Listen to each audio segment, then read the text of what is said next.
man, we both thought Colorado would win this thing. What went right, besides everything, for BYU?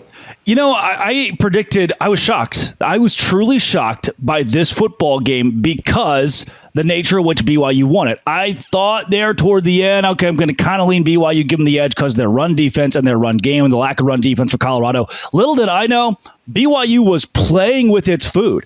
Colorado is a very good football team. Nothing should be taken away from Deion Sanders, Travis Hunter, Shedeur Sanders. There should be no conversation about, that was your Heisman Trophy win. No, you just played a very good BYU football game who was poised to win this in the trenches and poised to do it with their run game. And even when their offensive coordinator, Aaron Roderick, was like, what about a little pitchy, woo-woo end around? Anybody who would like some of that? No, it's a great way to turn the ball over. And BYU did turn the ball over, but they were so dominant in the run game. Had they stuck to that, they probably win this game by 40 points. It was that kind of performance for the Cougars. That's what surprised me the most. It's not that they won necessarily, but how they won it. This was never, ever supposed to be a blowout. What a dud of a game just because BYU was that good. Yeah, we thought that, and we had seen Colorado's offensive line be a lot better this season. So much improvement over what they showed in 2023.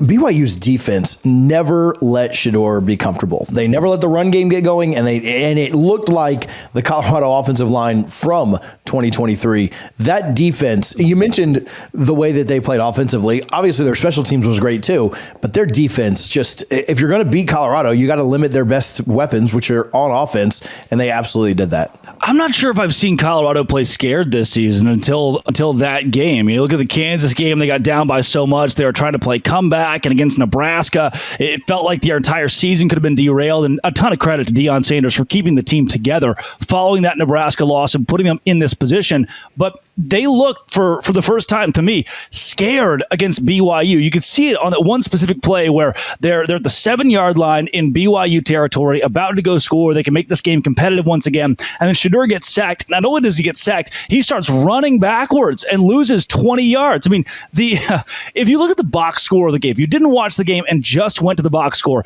you would see that not only did BYU win, but in finality, they held Colorado to, this is stunning, they held Colorado to 2 rushing yards. 2 rushing yards on 19 attempts. That is, most of that came from sacks, but that is still a 0.1 yards per rush for Colorado. I don't know if I've seen them play so scared in a football game, and Deion Sanders said it in the postgame. He said everything that I'm saying right now, and that was, we got our butt kicked by a darn good football team. A ton of credit to Kalani Sitake. That credit was given by Deion Sanders in this BYU season. This BYU season will always be had we gotten to the playoff, what noise could we have made? But this was a great exclamation point on an 11-win campaign for Kalani Sitake. Yeah, just talking big picture about that. Obviously, they were so impressive in the game. Special teams was so impressive. We didn't really hit on that, but obviously the punt return. They were so good in all 3 aspects. And like you said, Coach Prime, people like to get on him. We'll talk about Colorado in a little bit, but I mean, he said all this too. This isn't like, Drake and TJ just hating on. No, Coach Prime was pretty clear about what happened in this game. I'm probably being nicer about this game than Deion was, honestly. Yeah. And that was just the public things that you saw him say. The private things may have been a little harsher. But man, like you just mentioned, an 11-win season.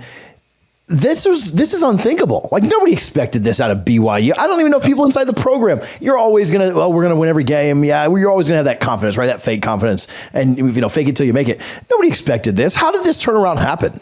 Yeah, this reminds me a lot of that 2022 TCU season where the Horned Frogs did go to a national championship. But I do believe had BYU again gotten to postseason play where they could vie that 12-team playoff, they would have had a shot at the very least because of the magic they'd put out there. Look at some of these scores, though. The SMU game, 18-15. The Baylor game, 34-28, where Baylor made a really big charge there late. Or Oklahoma State, where it took a miracle at the end to go win it against the Cowboys. Or Utah, where it took a miracle at the end to go win it against the Utes. BYU is a handful of plays away from looking at a 5-loss season, a 4-loss season, and this being a completely different campaign. What was so great about BYU is they used their experience and honestly, such impeccable coaching in 2 of those 3 phases, that being defense and special teams, to go make that one last play. that extra veteran play at the very end of these football games, and the Colorado game notwithstanding, it was a blowout. But in so many situations here for BYU, they took the expectation and said, hey, look, even in close games, even when not just you predicted us to lose this many games in the season, now you're predicting us to lose based on the ESPN in-game projector. Oh, we have a 73% chance to lose this game. Watch this. Hold my non-alcoholic beer. They would go down and find a way in the end. So to me, if you break it down, not just as the season as a whole, but a microcosm game by game, holy cow, this team just had a knack for winning football games. It wasn't luck, a knack for winning football games because of the coaching and the veteran experience. The Cougars, they shocked a whole lot of people. And again, you've got to be excited with that. But you'll always wonder, we shocked a lot of people, and we were one game away from shocking the entire country.